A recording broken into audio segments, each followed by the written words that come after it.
Hello guys, study with Abhijeet में आपका स्वागत है। आज हम बात करने जा रहे हैं लैंग्वेज अक्रॉस द करिकुलम के यूनिट 2 के बारे में, जिसका पहला पॉइंट है फंक्शन ऑफ लैंग्वेज। तो आज हम फंक्शन ऑफ लैंग्वेज के बारे में पढ़ेंगे। Language play an important role in human life. Language का एक बहुत ही इम्पॉर्टेंट रोल है ह्यूमन लाइफ में। Human life is unthinkable without language. हम बिना लैंग्वेज के ह्यूमन लाइफ को थिंक भी नहीं कर सकते। It is mean of expression used by human being and they express their view and thought through languages. Language is a mean which link an individual with others. In fact, language is not only a source of communication but it also perform a lot of functions. क्या क्या हैं functions? Total यहाँ 8 function आएंगे। देखते हैं पहला function क्या है। पहला फंक्शन है expressive function, to express emotion, यानी लैंग्वेज के माध्यम से हम इमोशन को जाहिर कर सकते हैं। Every person has some feeling, emotion, idea and he need to express those feelings. हर एक इंडिविजुअल में फीलिंग, इमोशन या आइडिया होता है। By using an language the individual can express his view. अपने व्यू को लैंग्वेज के माध्यम से हम एक्सप्रेस कर पाते हैं। A person can become a good orator, good poet and a good writer. Sometimes we do not express our feeling, but when those feelings are expressed by some author or poet, then we relate ourselves into it. हम अपने expression को कभी कभार अपने feelings को कभी कभार express नहीं कर पाते हैं, और जब ऐसी बातें एक ऑथर या एक पोइट के माध्यम से हमें पता चलता है तो हम उससे अपने आप को रिलेट करते हैं। So in this way we can arouse the feeling of other also, and language is use to reveal the speaker's attitude and feeling. तो ये पहला हो गया एक्सप्रेसिव फंक्शन। दूसरा आता है informative function, to convey information. Information के लिए भी लैंग्वेज का यूज़ होता है। Language help an individual in giving information to other. दूसरे को देने के लिए लैंग्वेज, इंफॉर्मेशन देने के लिए भी लैंग्वेज का यूज़ होता है। इन the absence of the language passing on the information become a difficult task. बिना लैंग्वेज के मदद के एक इन्फॉर्मेशन को पास करना बहुत ही मुश्किल काम है। With the help of the language one can give information to other. Information can be any field. It can be the field of examination, information in class. Language fulfil these functions. Only language help in giving the information.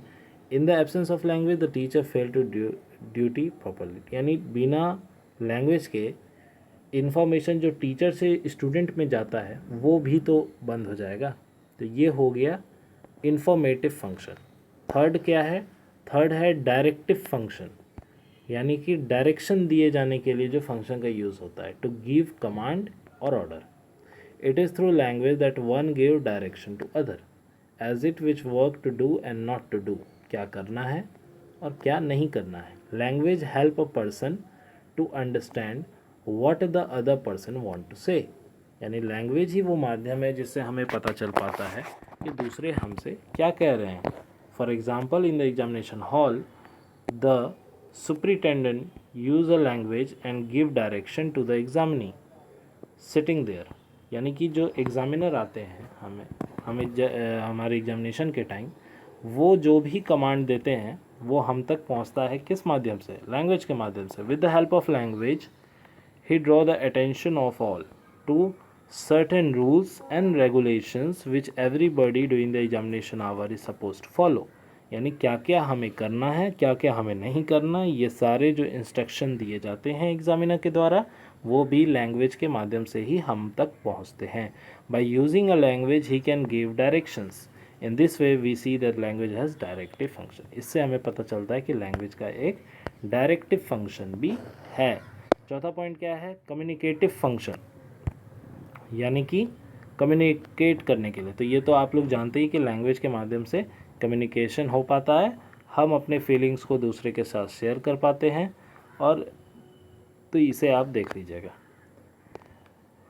फिर आते हैं fifth number point पे, preservative function. Preservative function क्या है? To use preserve knowledge. यानी कि किसी knowledge को प्रिजर्व रखने के लिए भी लैंग्वेज का यूज़ होता है।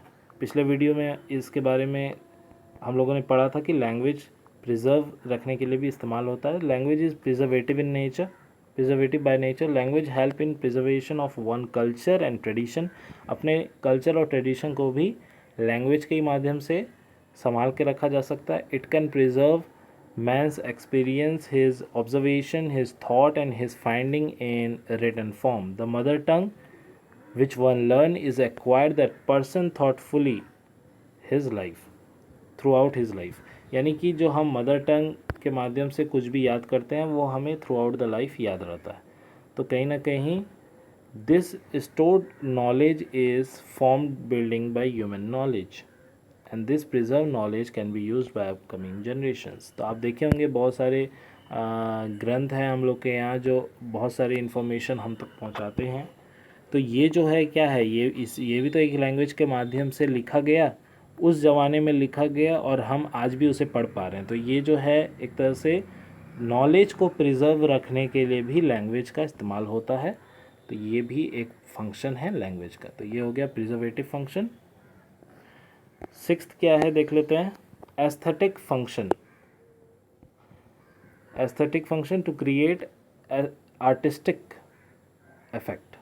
There are some people who are not able to express their view. कुछ लोग हैं जो अपने फीलिंग को एक्सप्रेस नहीं कर पाते। They have ideas and thought, उनके पास आइडिया थाट और एक्सपीरियंस होता है, but don't have the ability to express, लेकिन वो अपने भावनाओं को एक्सप्रेस नहीं कर पाते। These ideas and expressions are expressed by someone else in the form of word.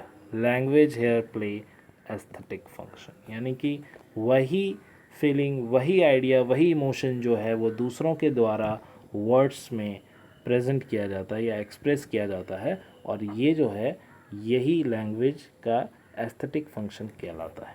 यानी दूसरे की भावनाओं को दूसरे के माध्यम से साझा करना। फिर आता है 7th number, diagnostic function to find problems. It is through language that a teacher diagnose the fault. Teacher fault को डायग्नोज कर पाता है and loop area where the student is lagging behind. यानी लैंग्वेज के माध्यम से डायग्नोज करना भी संभव है। लास्ट है preservative function to search reason of problem. उस प्रॉब्लम का क्या कारण है उसे डायग्नोज करना। After diagnosing the fault a teacher then search for the weak point.